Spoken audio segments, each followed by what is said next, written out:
बिस्मिल्लाहिर्रहमानिर्रहीम। अस्सलामुअलैकुम दोस्तों, क्या हाल चाल हैं। मैं उम्मीद करता हूं कि मेरे तमाम दोस्त खैरियत से होंगे। तो सर्दी माशाल्लाह निकलती जा रही है। आज बड़े अरसे के बाद मंडी में रश पड़ा है और काफ़ी ज़्यादा गैदरिंग है, इधर काफ़ी रश है, बड़ा माल आया है, तो सेल भी बड़ी अच्छी हुई है। तो अहमद हसन आए इधर अपने बछड़े लेके, तो इनसे भी बात करते हैं, पूछते हैं मंडी की पोजीशन, रेट, वो सारा कुछ। अस्सलाम वालेकुम। वालेकुम सलाम। अहमद हसन की हाल है? बड़ा मंडी दी की पोजीशन चल रही है आज? रेट ज़्यादा चल रहे हैं, मट्ठे चल रहे हैं? रेट ही ठीक है माशाल्लाह, ऊँची बोलो थोड़ा। रेट ही अच्छे हैं तो खरीदार ही अच्छे। रेट बहुत ज़्यादा अगे हाईफाई रेट चलन रहा सी, हाँ बड़े जी। मतलब तेज ही। हाँ जी, 60,000 वाला बच्चा 80-85 सेल हो रहा सी। हाँ उन जानवर ही ज़्यादा आ रहे हैं, इस वजह तो रेट ही ठीक है, तो जानवर अच्छे माशाल्लाह से। हूँ यानी कि रेट हाँ उन्हें आस्ता आस्ता आ जाए नीचे आ जाएगा। हाँ जी।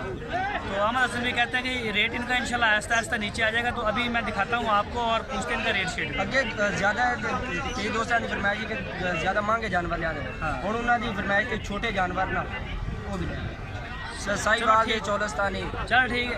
अच्छा आओ ज़रा इधर दिखाओ अपना माल।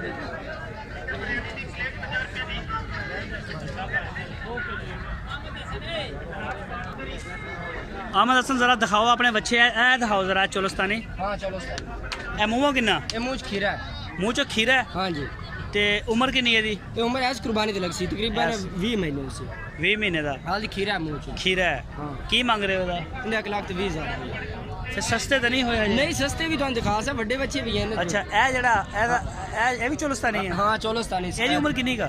ये जेड़े भी तुहानू बच्चे दिखा सा ऐस कुर्बानी ते लग सा। ऐस कुर्बानी तो दोंदा होएगा। हाँ जी हाँ जी। एदा की मंग रहे हो? 75,000 रुपये। 75,000 रुपया। आ जाओ इधर।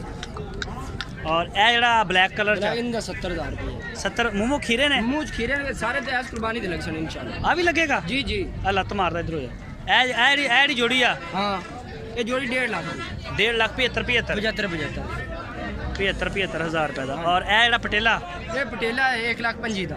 1,25,000 हाँ, का। ये प्रिंट ते बिकने ना खीरा मूँछ ते मुँह किन्ना? मूँछ खीरा। मुँह च खीरा 1,25,000। ए जड़ा केड़ा ये बछड़ा ये 75,000 दा। ए 75,000 का। जी जी। और ए चौलस्तानी? ये 95 दा।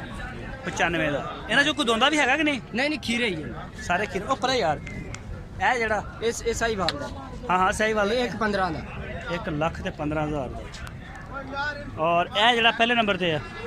1,05,000 दा। एदी की वजह ये बड़ा है? वो और साहब दा बच्चा ये और साहब दा। ये महंगा? हाँ नहीं ये सस्ता नाल वाला महंगा बच्चा। परला महंगा? हाँ। एदा किन्ना मंगया? 1 लाख? 1,05,000 रुपये। एदा 1,05,000 मंगया। और ए नाल दा बड़ा जड़ा बच्चा एदा किन्ना मंगया? इंदा 1,15। 1,15,000। हाँ यार रेट हले भी काफी तेज लग रहा है मार्केट। भाई आस्ता आस्ता उसी ना फिलहाल अगे जानवर नहीं आते और मंडी च जानवर आवन लग गए, आस्ता आस्ता रेट भी बढ़ते। सही। अच्छा यार तुसी रेट दसे ने, ये रेट थोड़े फाइनल आ? नहीं हाँ। प्यार मोहब्बत प्यार मोहब्बत हो जाएगा। ते आपकी लोकेशन दे दो अगर थोड़े डेरे ते कोई दोस्त आना चाहे ते। साडा इलाका है जिला बावलनगर, हाँ। शहर हरुणाबाद। ज्यादा दोस्त जानते हैं। बहावल नगर? हाँ जी। हरुणाबाद। हाँ जी। सही। अपना मोबाइल नंबर भी जरा? 0300 हाँ। 60 53 238। हाँ हाँ। 0304 82 59 471। इस तो अलावा किसी दोस्त ਨੂੰ ब्राह्मण नुकरे अबलक पटेले ब्राह्मण है ने ਤੁਹਾਡੇ ਕੋਲ? हाँ ब्राह्मण ही आते हैं? हाँ जी हाँ जी। ਤੁਸੀਂ ਮੈਨੂੰ ਵੀਡੀਓ ਵਿੱਚ ਮੁਸਲਸਲ ਕਹਿ ਰਹੇ ਹੋ ਜਿਹੜੀ ਵੀਡੀਓ ਲਵਾਉਂਦੇ ਹੋ? जी जी। प्रमोशन दी आते हैं वीडियो? ना तो वीडियो लगन तो पहले सेल हो जाती, वीडियो नहीं लगती। अच्छा। माशाल्लाह पहले सेल हो ਤੇ ਬ੍ਰਾਹਮਣ ਤੁਹਾਡੇ ਕੋਲ ਕਿੰਨੀ ਉਮਰ ਦਾ ਹੁੰਦਾ? तकरीबन ऐस कुर्बानी वाले आते फिलहाल ਜਿਹੜੇ ਐਸ ਕੋਲ ਲੱਗਣਗੇ? ਤੇ ਕੀ ਪ੍ਰਾਈਸ ਆ ਉਹਦਾ, ਮਤਲਬ ਉਹਦਾ ਰੇਟ ਦੇ ਸਕਦੇ? उनका रेट ज्यादा होता है। ਕਿੰਨਾ ਰੇਟ ਜ਼ਿਆਦਾ? ਉਹ ਤਕਰੀਬਨ ਜਿਹੜਾ ਸਾਈਵਾਲ ਦਾ ਬੱਚਾ ਮਿਲਦਾ ਹੈ ਨਾ 1,20,30,000 ਦਾ, ਉਹ ਤਕਰੀਬਨ ਉਹ ਬੱਚਾ ਮਿਲਦਾ 1,80,000 ਦਾ, 85,000 ਦਾ, 70-80,000 ਦਾ। ਵੈਸੇ ਨਹੀਂ ਫਰਕ ਉਹ ਫੁੱਲ ਖਾਲਸ ਹੋਵੇ ਤਾਂ ਉਹ ਜ਼ਿਆਦਾ ਮਹਿੰਗਾ ਹੈ। ਨੁਕਰੇ? ਹਾਂ ਨੁਕਰੇ ਵੀ। ਅੱਛਾ ਨੁਕਰੇ ਛੋਟੇ ਬੱਚੇ ਤੁਸੀਂ ਕਹਿੰਦੇ ਸੀ ਆਣਗੇ ਸਾਡੇ ਕੋਲ ਛੋਟੇ? ਹਾਂ ਜੀ। ਨੁਕਰੇ ਆਣਗੇ ਛੋਟੇ? ਹਾਂ ਛੋਟੇ ਨੁਕਰੇ ਵੀ ਆ ਸਕਦੇ। ਪਟੇਲਾ ਪਾਂਡਾ ਉਹ ਤਾਂ ਆ ਰਹੇ ਨੇ। ਉਹ ਤਿਆਰ ਰੈਡੀ ਹੈ? ਹਾਂ ਜੀ। ਬੱਚੀਆਂ ਕਿਹੜੀ ਬਰੀਡ ਦੇ ਉੱਤੇ ਮੇਨ ਕੰਮ ਕਰ ਰਹੇ? ਜ਼ਿਆਦਾ ਸਾਈਵਾਲ, ਚੌਲਸਤਾਨੀ ਤੇ ਹਾਂ। ਦੂਸਰੇ ਪ੍ਰਿੰਟ ਵਾਲੇ ਬੱਚੇ ਜਿਹੜੇ ਪ੍ਰਿੰਟਰ ਨੇ? ਹਾਂ ਹੁਣ ਆਪਣੇ ਕੋਲ ਇਸ ਤੋਂ ਜਿਹੜੇ 60 65 70,000 ਦੀ ਰੇਂਜ ਵਾਲੇ ਨਾ ਉਹ ਵੀ ਹੁਣ ਤੁਹਾਡੇ ਕੋਲ ਹੈ ਨੇ? हाँ वैसे वो खड़े ने हुण साहिवाल दे चौलस्तानी ये भी मिल सकते। ये भी मिल हाँ लाख तो थल्ले वाले कई दोस्त डिमांड करते हैं ना तो भी इंशाल्लाह। ਤੇ ਅਕਸਰ ਦੋਸਤ ਜਿਹੜੇ ਨਾ ਤੁਹਾਡੀ ਵੀਡੀਓ ਥੱਲੇ ਕਮੈਂਟਸ ਕਰ ਰਹੇ ਹੁੰਦੇ ਆ ਕਿ ਰੇਟ ਬਹੁਤ ਜ਼ਿਆਦਾ ਨੇ ਅਹਿਮਦ ਹਸਨ। चीज़ अच्छी दा रेट तो भाई भरना पैंदा है?